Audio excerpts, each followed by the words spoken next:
The stage is set and India's all ready to welcome Russia's President Vladimir Putin to New Delhi. A lot is going to be on the charts between Prime Minister Narendra Modi as well as the Russian President Putin. Posters have been put up, flags flutter across New Delhi skies this morning as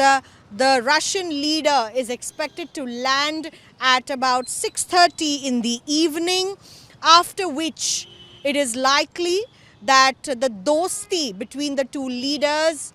Prime Minister Modi and Putin, will lead him to a private dinner to the Prime Minister's residence, and the next day will begin the official meetings with the President of India, the Guard of Honor ceremony, and once again with Prime Minister Narendra Modi, following which there will be leaders, meetings with business delegations, a lot to be spoken about between the two country leaders as well.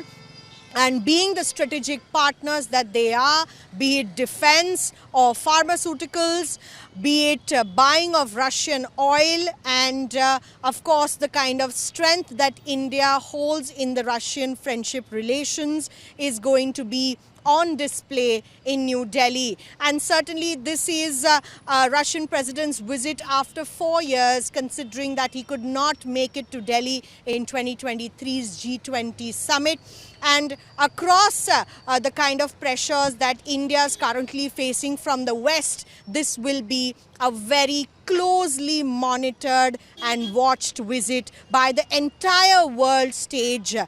when Prime Minister Narendra Modi and Russian President Putin will be holding hands, and that hug of friendship will send flutters across the Western world as well. With Alok Das in New Delhi, Milan Sharma for India Today.